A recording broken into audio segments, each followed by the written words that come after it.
Imagine waking up one morning and finding this huge wall cutting right through your property.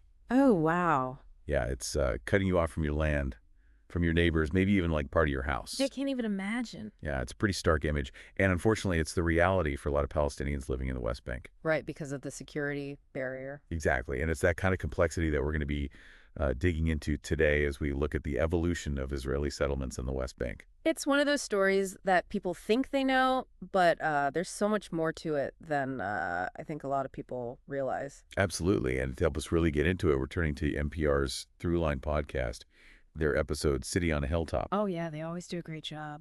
Yeah, they really do. And in this episode, they trace the evolution of these settlements from, just a few tents on a hilltop. Humble beginnings. Yeah, exactly. To what we see today, this whole network of settlements that are really deeply connected to Israeli society and politics. Yeah, and you know what I think is so interesting about this story is that it's not just about land or security. Right. It's about these ideas that really shaped reality. We're talking about Gush Emunim, this group of religious zealots who really believed that by settling the West Bank, they were fulfilling God's plan. It's a powerful motivator for sure. Absolutely. And, you mentioned zealots, and it really does feel accurate when you hear stories like the one about Rabbi Moshe Levinger and his followers back in the 1970s. Oh, yeah. What a story. They basically pretended to be Swiss tourists to get into a hotel in Hebron. Sneaking in. Yeah. And then they just refused to leave. Demanding a settlement. Exactly. Wow. And the crazy thing is, it worked. It did. It led to the establishment of Kiryat Arba, which kind of became like a model for future settlements. Yeah, blueprint. And it just shows you how a relatively small group, driven by these really powerful convictions, can actually influence government policy. And, have this ripple effect that we're still feeling today. It's mind-boggling when you think Yeah. about it. Yeah, for sure. And all of this was happening after the Six-Day War in 1967, right? That's when Israel gained control of the West Bank. That's right, 1967, a real turning point. So how did that war shape the whole settlement movement? Well, the war was this huge victory for Israel, and it created this wave of national pride, the sense of security, but it also ignited all these debates about what to do with the territories that they had just won. I can imagine that, yeah. And one idea that came out of that was the Alon Plan. Okay, I've heard of that, but can you remind me what it was? Sure. So the Allen Plan basically proposed strategically placing settlements along the Jordan River and in the Jordan Valley. Okay.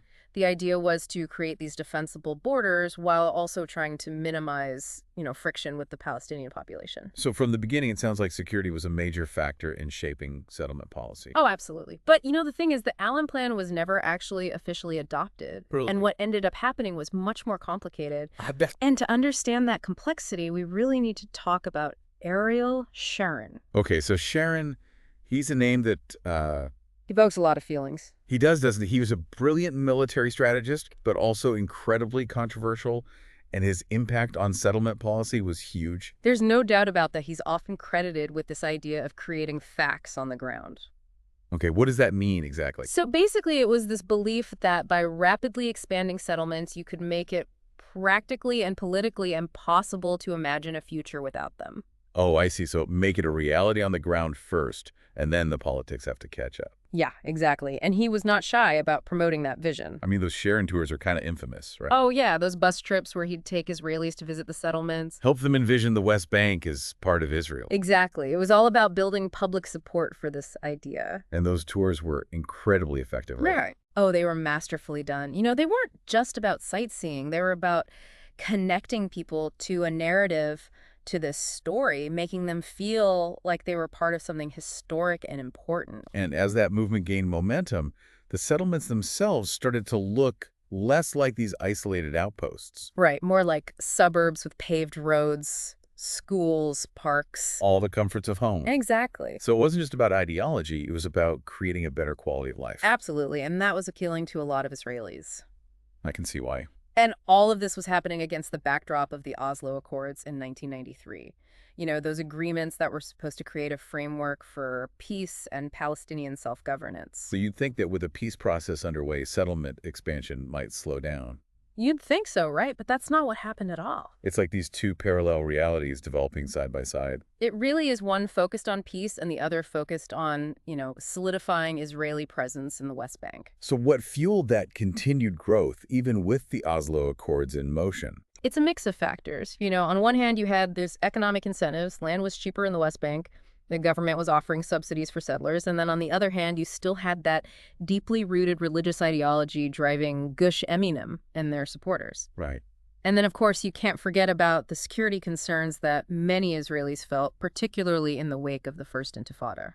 Right. And speaking of the Intifada, that's a term that we hear a lot. But for those of you who might not be familiar, can you explain what that was and how it impacted this whole situation? Sure. So the First Intifada began in 1987. It was a Palestinian uprising against Israeli occupation, and it lasted for 6 years. Wow. And it was marked by widespread protests, civil disobedience, and unfortunately violence on both sides. So a really tumultuous period. Yeah, and the Intifada really shook things up for a lot of Israelis' heightened anxieties, and it made the idea of settlements as safe havens even more appealing to some. So even as the Oslo Accords were, trying to build a path towards peace, Right. all of these underlying tensions were still simmering. Yes, simmering and growing. And the settlement enterprise continued to expand. It did, but things were about to get even more complicated because in 2000, the Second Intifada erupted. And with it came this new wave of violence that would really reshape the landscape and push the two sides even further apart. The Second Intifada was brutal. Suicide bombings, targeted killings, just awful. It really shattered any hope that people had left in the Oslo peace process. Yeah, it's hard to overstate the impact it had. I remember those images so vividly.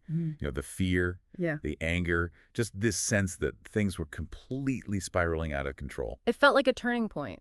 It did, didn't it? It absolutely was. And for Israeli society and for the government, it led to this dramatic shift. In what way? Well, there was this overwhelming sense of vulnerability. Right, with the suicide bombings and everything. Exactly. And so support for settlements, as a way to protect Israeli citizens, it gained even more traction. So that's where the security barrier comes in, right? Okay. This massive wall that cuts through the West Bank, separating Israeli settlements from Palestinian towns and villages. Exactly. That's the one. And it was presented as this, absolutely necessary security measure to prevent attacks. And to be fair, it did have some impact in reducing suicide bombings. Okay, but I imagine it came at a pretty steep price. Oh, it did for Palestinians. I mean, the barrier often meant being cut off from their farmland, their jobs, their families. Wow. Yeah, it created these huge checkpoints and restrictions on movement that just made daily life incredibly difficult. So it really reinforced that feeling of living under occupation. Absolutely, with limited freedom, limited opportunity. It's heartbreaking to think about the human cost of all of this, but wasn't there also a rise in extremist groups on both sides during this period? There was, on the Palestinian side, Hamas, which is considered a terrorist organization by Israel, and many other countries gained strength and influence. Right. And on the Israeli side, we saw the emergence of groups like the Hilltop Youth. The Hilltop Youth, I've heard that name before, but I'm not really sure who they are. Can you tell us more about them? Sure. So they're this group of young, often very ideological settlers, and they're known for establishing these unauthorized outposts on hilltops throughout the West Bank. Exciting. Exactly. And they are deeply opposed to any concessions to the Palestinians and often engage in what they call price tag attacks. Price tag attacks, what does that mean? It's a disturbing term, basically. It refers to acts of vandalism and violence against Palestinians and their property. Oh, wow. And it's often carried out in retaliation for perceived wrongs against settlers or government actions that they see as anti-settlement. So they're basically taking the law into their own hands and using violence as a way to intimidate and punish. That's the essence of it. And what's really disturbing is that these attacks often go unpunished. Really? Which fuels this sense of impunity and encourages even more violence. So we're talking about a very different type of settler here. Not the families looking for a better life or even the religiously motivated pioneers, but something much more radical. Yeah, much more dangerous. And it's important to note that, the vast majority of settlers don't condone this kind of violence. Right. But the fact that these extremist groups exist and that they often operate with this degree of impunity, it casts a dark shadow over the entire settlement enterprise. Yeah, it really complicates the whole picture. It does. You have these different motivations, these different perspectives, all swirling around within the settler population itself. But let's go back to Ariel Sharon for a moment. We talked earlier about his role in expanding settlements. But wasn't he also the one who decided to withdraw from the Gaza Strip in 2005? He was in a move that shocked a lot of people. Sharon, the architect of settlement expansion, orchestrated the unilateral disengagement from Gaza, evacuating all the Israeli settlements and withdrawing troops. Seems like a pretty stunning reversal. What prompted that decision? Was he having a change of heart about the settlement project as a whole? It's a question historians are still debating. Some argue that it was a genuine attempt to, break the deadlock in the peace process and move towards a two-state solution. Others believe it was more of a strategic move to consolidate Israeli control over the West Bank and deflect international pressure.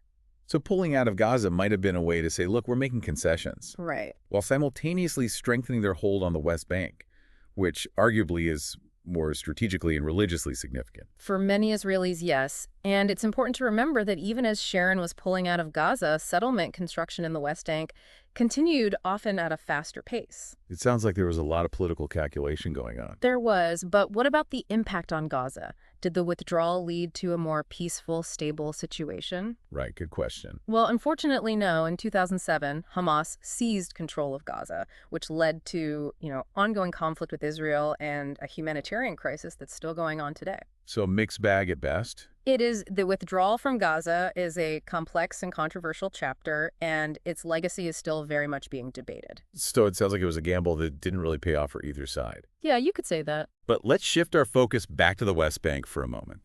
We talked about the rise of extremist groups like the Hilltop Youth, but what about the broader settler population?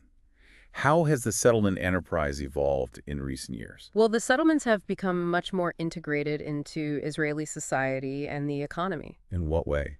Well, we're talking about over 700,000 settlers living in the West Bank, now a population larger than many countries. Wow. Yeah, they have their own schools, universities, shopping malls, even wineries. It's like a whole parallel society. It exists alongside, but largely separate from the Palestinian population. So it's not just about ideology anymore. It's Yeah. about daily life, about people building lives, raising families, making a living. Right. And I imagine that creates all sorts of complications for any potential peace agreement. It absolutely does, and as the settlement enterprise has grown, so has its influence on Israeli politics. How so? Well, you now have prominent figures in the government who are settlers themselves, Really? including the current Minister of National Security who lives in Kiryat Arba. Like Kiryat, that's the settlement that was established by Rabbi Levinger and his followers back in the 70s when we talked about the beginning. The very same one. And it's worth noting that Kiryat Arba is also home to a memorial for Baruch Goldstein, the extremist, who massacred 29 Palestinians in Hebron in 1994. Oh, wow, that's right. I had forgotten about that.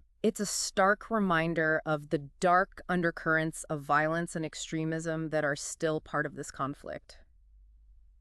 It's a chilling thought, and it raises the question, with settlements so deeply entrenched in Israeli society and politics, is a two-state solution even possible at this point? That's the million-dollar question, and honestly, there's no easy answer. Right. The Throughline episode ends with this sense of urgency, highlighting the escalating violence, the lack of accountability for settler attacks against Palestinians, and just this growing disillusionment on both sides. So it doesn't sound very hopeful. It's incredibly bleak. Is there any hope for a peaceful resolution, or are we headed towards this one-state reality? What does that even look like in practice? Those are the questions we'll explore in the final part of our deep dive. Okay. We'll look at the potential pathways forward, the challenges that they present, and what it all means for the future of this region. So we've talked about a lot, from those early settlers who were really driven by ideology to the complexities of the security barrier and the rise of these extremist groups.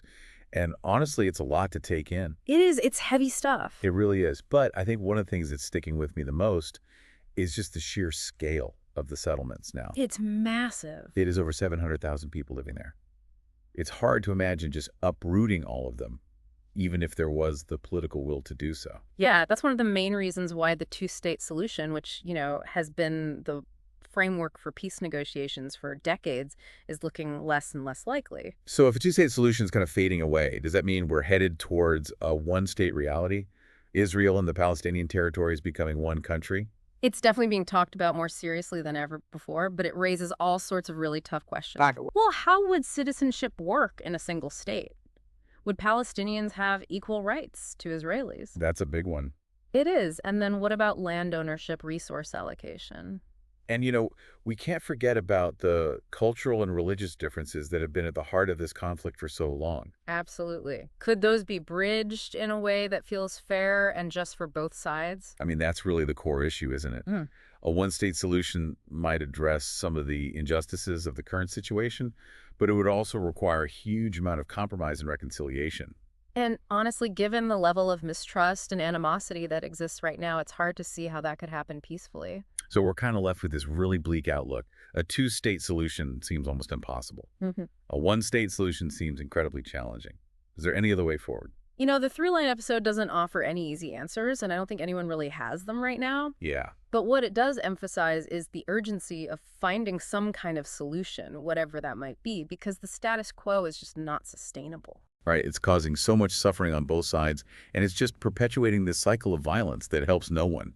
Exactly. You mentioned earlier that the international community has a role to play here. What can be done to, push for a resolution, break this deadlock, and create some space for meaningful dialogue? It's a tough one, and there's no magic solution, but I think there are a few things the international community can do. Like what? Well, first, there needs to be this consistent and firm pressure on both sides to stop the violence and to engage in good faith negotiations. Okay. And that means holding both Israeli and Palestinian leaders accountable for their actions. Yeah. Not shying away from criticizing human rights abuses, no matter who's committing them. So the delicate balancing act, trying to be an honest broker while also pushing both sides towards compromise. Exactly. And it's not just about governments and diplomats, civil society organizations, activists, journalists. They all have a role to play in amplifying the voices of those who are calling for peace and justice. Yeah. And individuals can make a difference, too, by staying informed, by challenging their own biases, and by supporting organizations that are working to build bridges between communities. It can feel so overwhelming sometimes, like one person can't possibly make a difference in a conflict that's this complex. I get that, but remember, change always starts somewhere. And every voice that speaks out against injustice, every act of kindness and understanding it all, helps to shift the narrative and create a more hopeful future. This deep dive has been a roller coaster of emotions, to be honest, from moments of hope to moments of real despair. Yeah, I can imagine. But I think what I'm taking away from it is this renewed sense of urgency, this realization that this conflict isn't just something happening somewhere else. It's a global issue with real human consequences. That's a really important point, and I think it's crucial for all of us to really grapple with the complexities of this conflict, to move beyond those simple narratives, and to engage with the nuance and the humanity that's at the heart of it all. Because at the end of the day, this isn't just about land or politics. It's about people's lives, It their is. hopes, their dreams, their fears. Exactly. Well, I want to thank you for taking this journey with us, for sharing your expertise, and for challenging us to think critically about this issue. It's been my pleasure. And for anyone listening who wants to delve deeper into this history, I highly recommend checking out that Throughline episode, City on a Hilltop. It's a great place to start. It really is. It's an eye-opening look at how we got to where we are today. And as always, stay curious, stay engaged, and keep looking for those glimmers of hope, even when things feel really dark. That's a great note to end on. Thanks for joining us on this deep dive, and we'll be back next week with another exploration of a topic that matters. Looking forward to it. Until then, stay curious.